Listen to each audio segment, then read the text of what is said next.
મોદીના સશક્ત નેતૃત્વ હેઠળ કેન્દ્ર સરકારને 11 વર્ષ પૂર્ણ થતા સુશાસન દિવસ દરમિયાન થયેલી સિદ્ધિઓ અંગે પાલનપુર નગરપાલિકા હોલ ખાતે પ્રબુદ્ધ નાગરિકો સાથે મંથન કરવામાં આવ્યું હતું તેમજ વડાપ્રધાન નરેન્દ્ર મોદીના શાસન દરમિયાન મહત્વની સિદ્ધિઓ અંગેનો પ્રદર્શન તૈયાર કરવામાં આવ્યું હતું જેને મંત્રી બળવંતસિંહ રાજપૂતના હસ્તે ખુલ્લું મૂકવામાં આવ્યું હતું।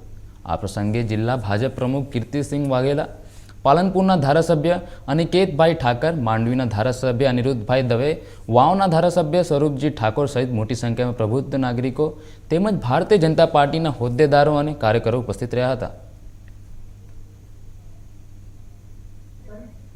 વિશ્વના નેતા ભારતના પ્રધાનમંત્રી આદરણીય નરેન્દ્રભાઈ મોદી સાહેબે 2014 થી આજે 9 જૂને 11 વર્ષ પૂર્ણ કર્યા છે।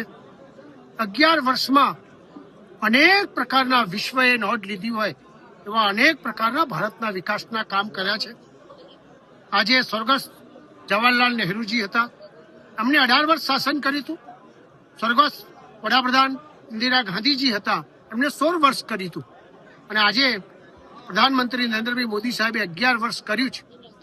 આપણે તુલના કરીએ કે 1947 થી આપણો દેશ આઝાદ થયો, 2014 સુધી શું પરિસ્થિતિનું નિર્માણ હતું અને 11 વર્ષમાં શું અનેક સિદ્ધિઓ કરી તો કદાચ કલ્પના ના આવે એ પ્રકારની વ્યવસ્થા આજે સમગ્ર ભારતમાં થઈ છે, જેની વિશ્વએ નોંધ લીધી છે। આજે ઇકોનોમીની દ્રષ્ટિએ 11મા સ્થાને આપણે હતા અને આજે આપણે ગૌરવ સાથે કહી શકાય કે વિશ્વમાં ચોથી મહાસત્તા આપણે બન્યા છીએ અને 2030 સુધીમાં ત્રીજી મહાસત્તા બનવા જઈ શકીએ એ પ્રકારની વ્યવસ્થા આજે ભારત સરકારે કરી છે। આજે માત્ર એક જણનો નહીં, સમગ્ર 140 કરોડનો સમતોલ વિકાસ થાય એ પ્રકારની વ્યવસ્થા કરી છે। 25 કરોડથી વધારે ગરીબી રેખાથી બહાર લોકો આવ્યા છે।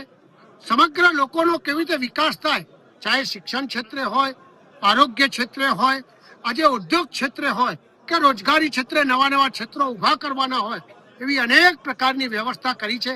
જે આપના માધ્યમથી આપ બેઠા હતા અને 30 થી વધારે વસ્તુઓ આપણને ગણાય છે।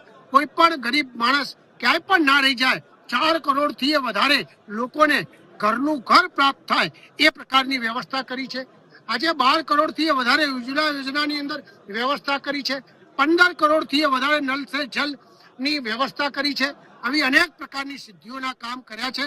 એ બાબતની આજે અહીં આગળ મીટિંગ હતી, તમામ જે બુદ્ધિજીવી લોકો છે એ બધા જ લોકો આજે આગળ ઉપસ્થિત છે।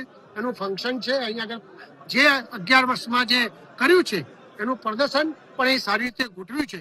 તો આપના માધ્યમથી આપ સૌને વિનંતી કરું છું કે આવનાર સમયમાં 2047માં ભારત આત્મનિર્ભર બનવાનું છે, વિશ્વ બંધુ બનવાનું છે અને જ્યારે ભારતનો વિકાસ એ વિશ્વની મહાતીજી સત્તા જ્યારે આપણે બનવાના હોઈએ ત્યારે તમામ લોકોનું યોગદાન રહે એવી આપ સૌના માધ્યમથી સૌને વિનંતી કરું છું।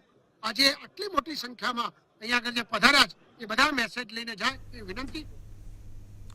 બનાસકાંઠામાં ટ્રાફિક નિયમોનો ભંગ કરનાર વાહન ચાલકો